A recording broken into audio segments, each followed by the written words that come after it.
Hello, আমি সুপ্রিয়া। তো এখন সকাল বাজে ৮টা। তো আমার ঘুম থেকে অনেকটা লেট হয়ে গেছে উঠতে, আর সব কাজ মা করেছে, আমি আর কিছু করিনি। তো এখন মুখ ধোবো প্রথমত, তারপর বিছানা তুলবো। তো চলো করা যাক।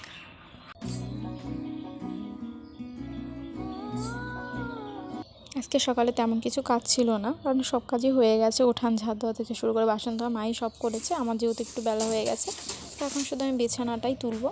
তো এদিকে যেহেতু আমাদের 3টা বিছানা, তো আমার বিছানাটাই প্রথম দিকে তুলছিলাম, আর কিছু কাপড় ছিল সেটাও গুছিয়ে নিয়েছিলাম। আর এখন ভাইয়ের বিছানাটা, ভাইও আজকে লেট করে উঠেছে, এমনিতেও লেট করে ওঠে। তো যাই হোক, ভাইয়ের বিছানা তুলি, কারণ ও বিছানা তোলেই না, ও একদম অলস মানুষ, মানে ঠেকাতে পড়লে তোলে। যাই হোক, আমিই তুলছি। তারপরে হচ্ছে এখন যেহেতু জানলাটা না খুলে রোদ উঠে গেছে, জানলা খুললে ভালো লাগে, ঘরটা বেশ আলো ঢোকে, ভালো লাগে। তো যাই হোক, আমি এদিকে ল্যাপটপগুলো ভালো করে গুছিয়ে নিই। মানে সকালে একবার গোছানো হলেও আরেকবার গোছাতেই হয়, কারণ এখন গোছাবো, তারপরে এসে আবার মানে ঘরে আসে বিছানা টিছানা আনলে একাকার অবস্থা করে দেয় ভাই। তো আবার পরে গোছাতে হয়। তো যাই হোক, সকালবেলা গুছিয়ে নিলে পরে মানে হালকা পাতলা গোছালে হয়ে যায়। তো ল্যাপটপগুলো আর একবার বেলা হয়ে গেলে পরে আর বিছানা, মানে বেশি বেলা হয়ে গেলে আর বিছানা তুলতে ইচ্ছা করে না, কারণ ঘুম থেকে ওঠার পরে যে বিছানাটা তুলে ফেলি, তাহলে মনে হয় কি একটা কাজ কমে গেছে। আর বিছানা যদি একবার মানে আলসেমিগিরি করি যে বিছানা তুলবো না, একটু পরে তুলি, তাহলে আর তোলা হয় না। মানে তোলা হয় না বলতে পরে অনেকটা শরীরের মানে জোর খাটিয়ে যে না তুলতেই হবে। আর বিছানা ঘর মানে এলোমেলো হয়ে থাকলে মনে হয় সেদিনই মনে হয় কেউ না কেউ বাড়িতে আসে আর কি। যাই হোক, কারণ বাড়িঘর নোংরা থাকলে আত্মীয় স্বজন আসবে, এটাই স্বাভাবিক। কারণ যেদিন পরিষ্কার রাখা হয় সেদিন আসে না। তো যাই হোক, তারপরে আমি কলের পাড়ে গেলাম, স্নান সারবো। স্নান করা হয়ে গেল, তারপরে যে আমি খেয়েছি ওটা আর ভিডিও করিনি, তো এটা বাবাকে দিয়েছিলাম।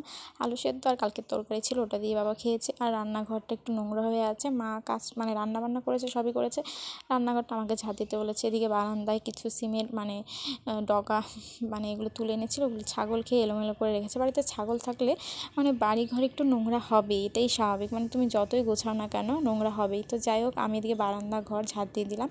তারপরে আমি কলের পাড়ে গেছিলাম, মানে কলের পাড়ে সকালের বাসনগুলো ছিল, মানে খাওয়া দাওয়া হয়েছে, সেই বাসনগুলো পড়ে আছে। তো সেগুলো মা আমাকে ধুতে বলেছে, মা গেছে একটু খেতে। যেহেতু আমাদের ক্ষেতের কাজ করে, তো খেতে তো যেতেই হয়, কারণ সব সময় তো আর বাড়িতে মা কাজ করতে পারে না, কিছু কাজ আমাকেই করতে হয়। আর এখন আমি প্রায় সব কাজই করার চেষ্টা করি, কারণ এখন যেহেতু আমি মানে যদি বাড়ির দিকটা করি, মা তাহলে খেতে বেশি করতে পারে, আর যদি আমি না করি তাহলে তো অসুবিধা হয়ে যায়। তো যাই হোক, আমি মানে যতটুকু পারি করার চেষ্টা করি। তো এদিকে বাসনগুলো ধুয়ে দেবো, কারণ আজকে আমি দুপুরের রান্না করব না, মা বলেছে মা করবে।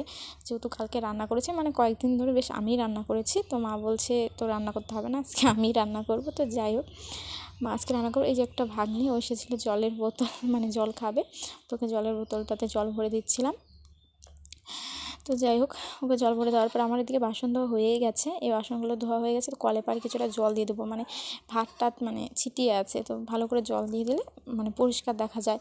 বললাম না, আমাদের উঠানটার মধ্যে মানে উঠান কি বলছি আরও হচ্ছে মানে আমাদের কলে পাড়টাতে পাতা পড়ে, তো তার জন্য একটু ভালো করে যদি পরিষ্কার করি তাহলে ভালো লাগে। যাই হোক, মানে ব্লিচিং পাউডার দিলে নাকি পরিষ্কার হয়ে যায়। আর মানে আমার বাবাকে ভাইকে বলি আনার কথা, কিন্তু ওদের মনেই থাকে না। ওটা দিলে বেশ পরিষ্কার দেখা যায় কলের পাড়টা। কিন্তু যাই হোক, আর আনাও হয় না, কলের পাড়ে দেওয়া হয় না, ওরকমই অবস্থা হয়ে পড়ে আছে কলের পাড়টা। তো ঝাড় দিয়ে যতটা পরিষ্কার করে রাখা যায় আর মানে চেষ্টা করা হয়। আর এই যে কিছু আমি রান্নাঘর থেকে নোংরা বের করেছিলাম, সেটা এখন মানে জড়ো করে রেখেছিলাম, সেটা এখন ফেলে দেবো। তাহলে মানে উঠানটা আমাদের কিছু বাধা পড়েছে, ওটাও ঝাঁট দিয়ে দিয়েছিলাম। বেলা তখন 11টা, যেহেতু বাজে 11টা 12টা, তো আমি একটু ঝাঁট দিয়ে দিই। পর বিকেল টাইমে তো আরেকবার ঝাঁট দেই, কিন্তু এই টাইমে একটু ঝাঁট দিয়ে দিলে পরিষ্কার থাকে। গাছের পাতা পড়ে খুব, মানে উঠান বাড়িঘর বেশ নোংরা হয়ে যায় তাড়াতাড়ি, কারণ এই সময় তো বেশি গাছের পাতা পড়ে, তো বেশি নোংরা হওয়া মানে থাকে আর কি। যাই হোক, তারপরে এখন আমার বাসার উঠান জন্য ঘর ভোগ ভোগ সব ঝাড় করছিলাম। দেওয়া তো এই হয়ে যে গেছে, দুপুরের তো হাত টাইমে মুখ আমি ধুয়ে মানে নিয়েছি। কিছু তো মা কাপড় আজকে চোপড় মা রান্না করেছে, রোদ্রে দিয়ে গিয়েছিল, এখন আমি খাবো। কাপড়গুলো শুকিয়ে তো গেছে। চলো খাওয়া যাক।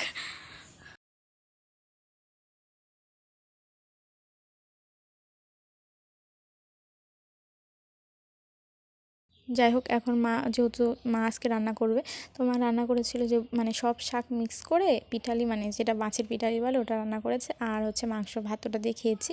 পরে বিকেলবেলা গিয়েছি ঘরের পেছনে, মানে পুচকি পুচকি বাচ্চাদের, ওরা মানে টমেটো মাখা খাবে। অনুটাও বলছিল টমেটো মাখা খাবে, আমিও বলছিলাম। দুপুরবেলা আর হয়নি, টাইম হয়নি, কাজ ছিল। তো ওই দুটাকে মানে ছোটো মানে মেয়েটা মানে ভাগ্নিটা ও এসে হচ্ছে ঝাল খেতে পারে, আর মানে অঙ্কুশ খুব একটা ঝাল খেতে পারে না। তো ও একটা নিয়েছিল, ওর প্রচুর ঝাল লাগছে। তো ওকে আমি বলতেছি যে কেমন হয়েছে, ও বলতেছে ঝাল ঝাল ঝাল, ওই জল চাচ্ছে, মানে জল চাচ্ছে। জল ছিল সামনে, তবুও মানে তোকে তো বলছিলাম কেমন হচ্ছে, ও বলতে পারছে না, এত ঝাল লাগছে। আর মিষ্টিকে বললাম যে হ্যাঁ তোর কেমন লাগছে, ও বলছে যে হ্যাঁ টেস্টি হয়েছে, টেস্টি হয়েছে, হাত দিয়ে ও বোঝাচ্ছে যে হ্যাঁ টেস্ট হয়েছে। তো সেটাই। আর দুপুরে যে মানে আমরা টক ঝাল যেটাই খাই, মানে দুপুর টাইমে খেলে ভালো লাগে। যাই হোক দুপুর টাইমে আর হয়নি, তো বিকালে একটুখানি বানালাম, টমেটো মাখা করেছিলাম। পরে খাওয়ার পরে যাই হোক পরে বাড়িতে এসে পড়েছি, সন্ধ্যায় হয়ে গেছে তখন। তো আর কি, আজকের ব্লগটি এইটুকুই। তো তোমাদের যদি ভালো লাগে তো লাইক, কমেন্ট, শেয়ার, সাবস্ক্রাইব করে দিও। পরবর্তী ভিডিওতে দেখা হচ্ছে, বাই।